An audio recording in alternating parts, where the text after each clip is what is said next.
स्वागत है आप सभी का इस दिव्य गाथा में, जहां महाकाल और उज्जैन की आभा आलोकित होती है। आपसे विनम्र अनुरोध है कि कृपया अपने मोबाइल फोन्स को साइलेंट मोड में डालें या स्विच ऑफ कर दें, ताकि आप इस प्रस्तुत स्मार्ट सिटी लिमिटेड निष्पादक हैं मध्य प्रदेश पर्यटन। तो प्रस्तुत है महाकाल की शक्ति, उज्जैन की भक्ति।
ब्रह्मांड की सबसे प्राचीनतम कहानियों में से आज हम वो कहानी सुनाएंगे जिसका सृजन पूरे ब्रह्मांड के सृजन से पहले हुआ। तब न देव थे, न असुर, न जीव था, न जंतु, न जल था, न अग्नि, न वायु, न भूमि। समष्टि के शून्य में विराजती एक शक्ति, कालातीत और कालों के नियंता।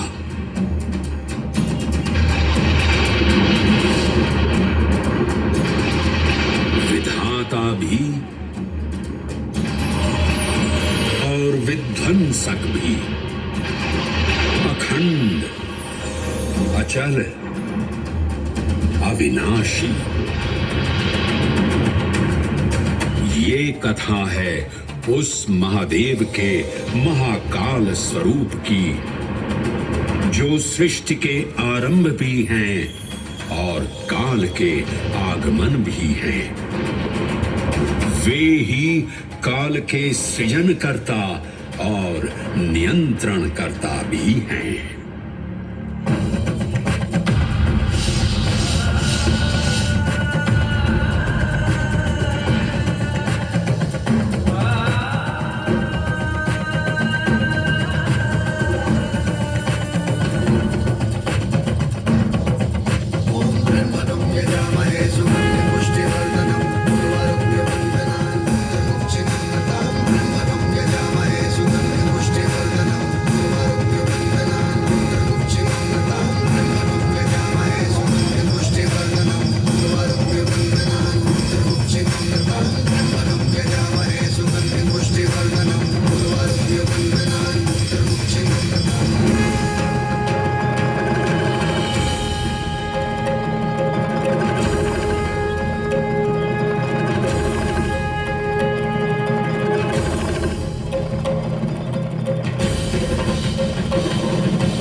निर्विकार होते हुए भी अपनी माया से विराट विश्व का आकार धारण करने वाले महाकाल।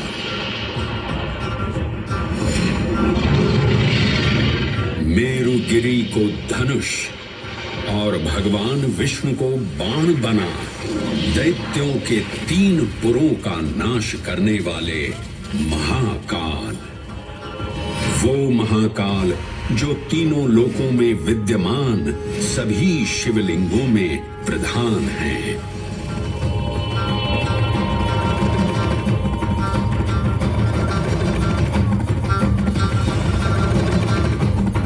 वो महाकाल जिनके त्रिशूल की तीनों नोकों से काम, क्रोध और लोभ पर नियंत्रण होता है, जिनके मस्तिष्क पर चंद्र शीतलता का प्रतीक है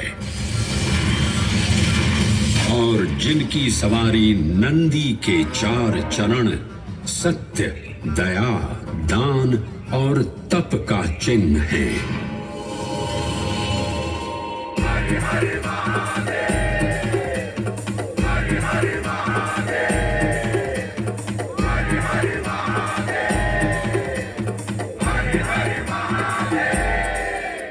न पुण्यं न पापं न सौख्यं न दुःखं न मन्त्रो न तीर्थं न वेद न यज्ञ अहं भोजनं नैव भोज्यं न भोक्ता चिदानन्दरूपः शिवोऽहं शिवोऽहम्।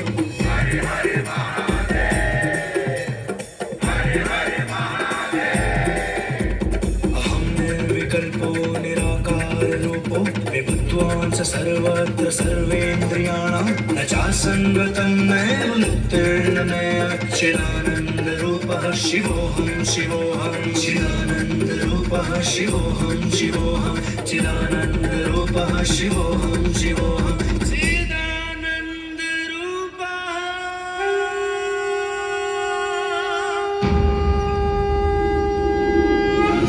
वराह पुराण में कहा गया है, नाभिदेशे महाकालस्तन्नाम्ना तत्र वै हरः, अर्थात नाभिदेश उज्जैन में स्थित भगवान महाकालेश्वर तीनों लोकों में पूजनीय हैं। आकाशे तारकामलिंगम पाताले हाटकेश्वरम मृत्युलोके महाकालम सर्वलिंगम नमोस्तुते। आकाश में तारक लिंग के रूप में, पाताल में हाटकेश्वर के रूप में और मृत्युलोक में महाकाल के रूप में स्थित भगवान शिव को प्रणाम। समस्त लिंग स्वरूपों में विद्यमान भगवान शिव को सादर नमस्कार। नाभिदेश उज्जैन का अटूट बंधन है महाकाल के साथ, जो महाकाल स्तोत्र में उल्लिखित है।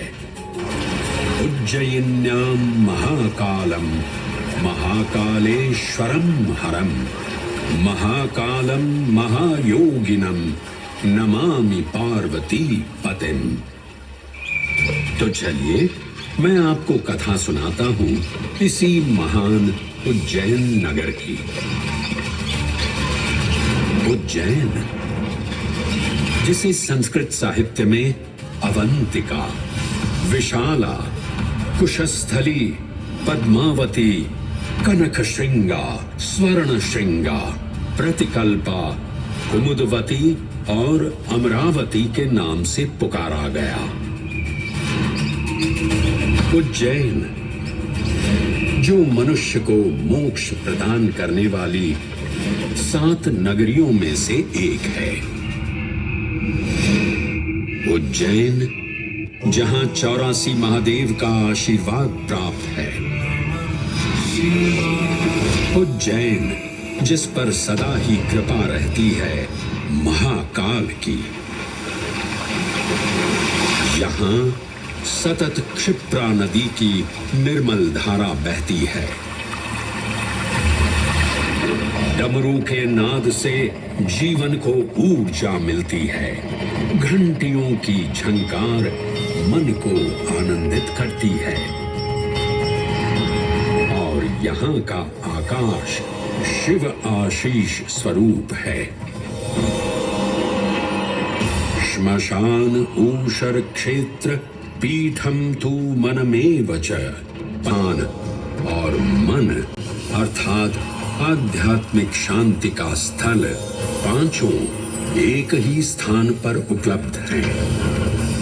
ये संयोग महाकाल की नगरी उज्जैन की महिमा को और गरिमामय बना देता है। उज्जैन के इस अलौकिक स्वरूप से प्रभावित हो महाकवि कालिदास अपने काव्य मेघदूत में लिखते हैं, हे जलधर, यदि महाकाल के मंदिर में समय से पहले तुम पहुंच जाओ तो तब तक वहां ठहर जाना जब तक सूर्य आंख से ओझल न हो जाए। शिव की संध्याकालीन आरती के समय नगाड़े जैसी मधुर ध्वनि करते हुए तुम्हें अपने धीर गंभीर गर्जनों का पूरा फल प्राप्त होगा। ये संध्या आरती जिसे कालिदास ने सराहा है अत्यंत महत्वपूर्ण है, क्योंकि ये वो प्रहर है जब सभी देवी देवता गंधर्व यहाँ उपस्थित होते हैं।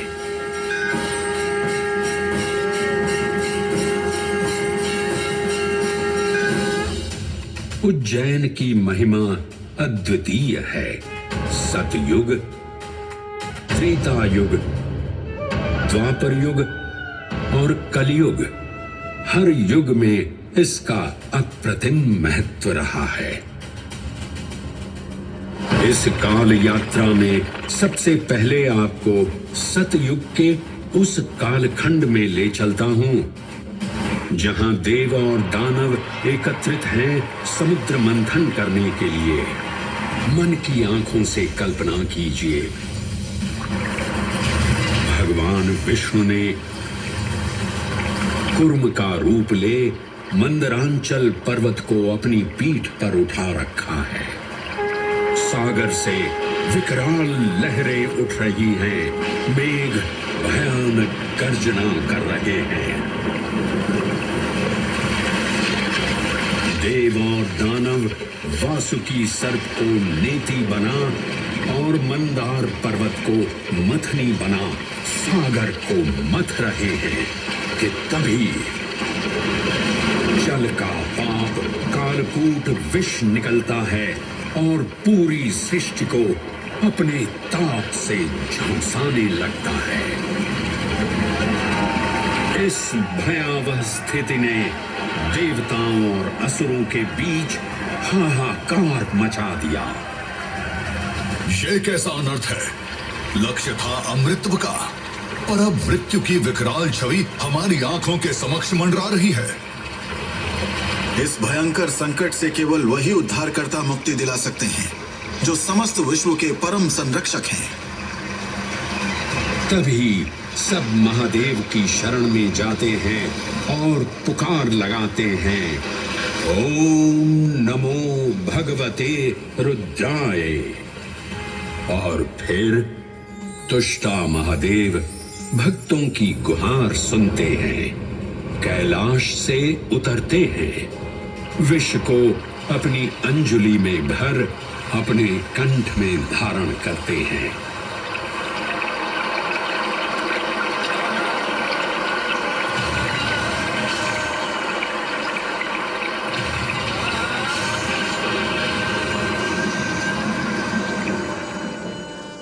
अंततो गत्वा सागर मंथन से अमृत कलश प्रकट होता है।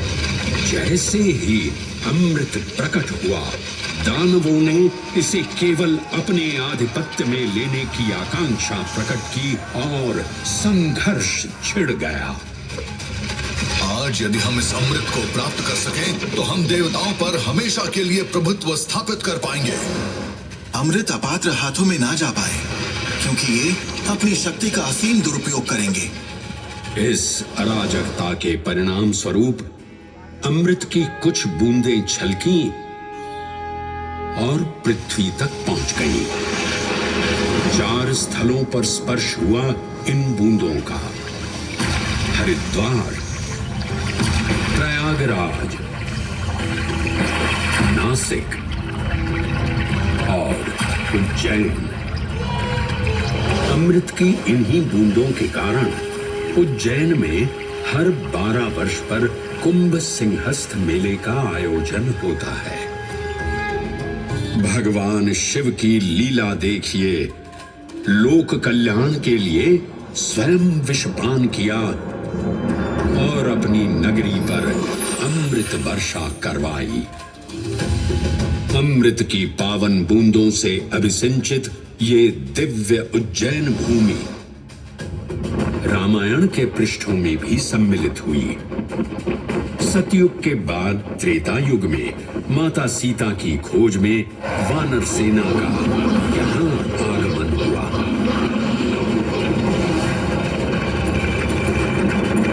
समय की इस यात्रा के माध्यम से अब प्रवेश करते हैं वाल्मीकि रामायण के किष्किंधा कांड में, के राम अवतार से संपृक्त, और अगला युग उन्हीं के एक और दिव्य अवतार से समरस होना।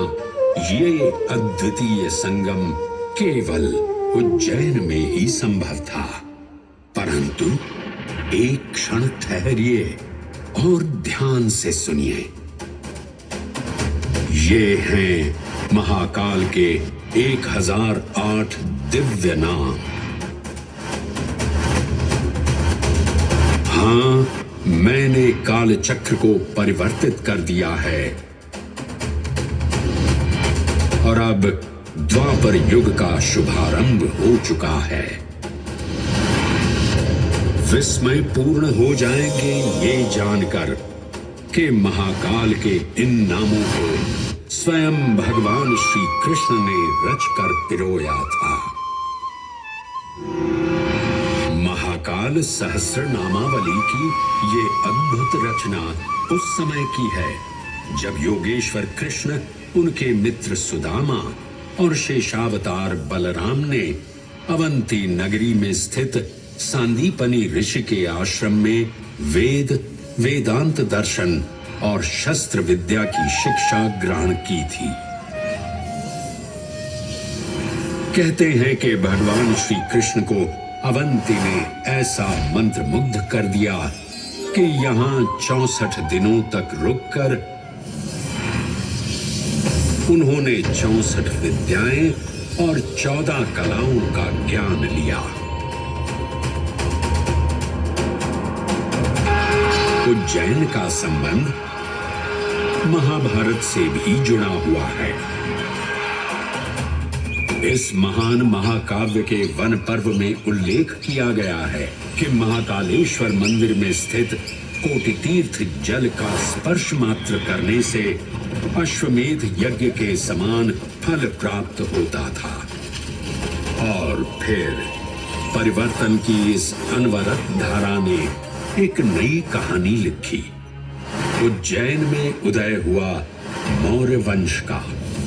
सम्राट बिंदुसार ने अपने पुत्र अशोक को उज्जैन का राज्यपाल बनाया और समय के साथ अशोक के शासनकाल में धम्म का विस्तार हुआ। मौर्य वंश के पश्चात विभिन्न राजवंशों, सम्राटों और नरेशों ने उज्जैन की सेवा और शासकों को आकर्षित किया। वहीं इस नगर पर आतताइयों की दृष्टि भी पड़ी।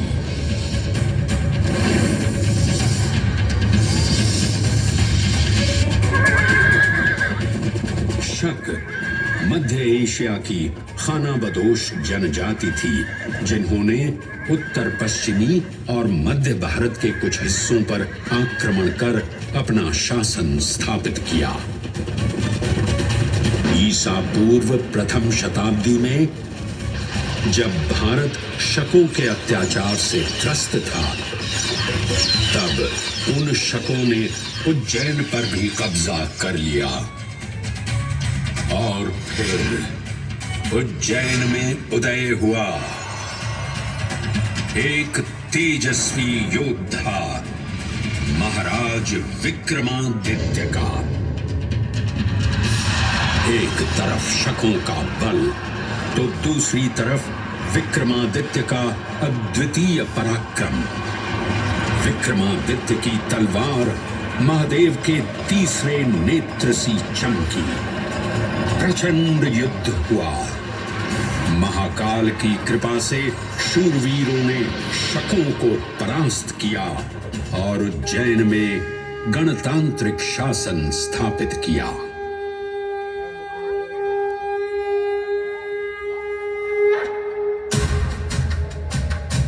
इन्हीं महाबली विक्रमादित्य की राज्यसभा महाकाल मंदिर में ही प्रतिष्ठापित थी। आज भी इस मंदिर की घंटियों में विक्रमादित्य की वीरता और शौर्य की प्रतिध्वनि गुंजायमान होती है। राजा विक्रमादित्य और शकों के मध्य हुए युद्ध ने उज्जैन को कालचक्र से अभिन्न रूप से जोड़ दिया, क्योंकि जिस दिन उनको विजय प्राप्त हुई, उस गौरवशाली उपलब्धि के सम्मान में एक नवीन पंचांग का शुभारंभ किया गया, विक्रम संवत पंचांग। आज भी कई हिंदू पर्व और धार्मिक अनुष्ठान विक्रम संवत पर आधारित हैं।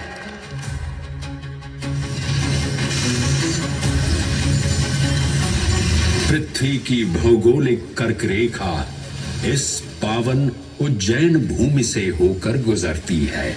लगभग 300 वर्ष पूर्व उज्जैन विश्व समय का प्रमुख संदर्भ बिंदु था। यही कारण है कि उज्जैन की वेदशाला में वराह में दुर्लभ हैं, नमन करे जिन्हें काल भी, चरण में जिनके है बसा।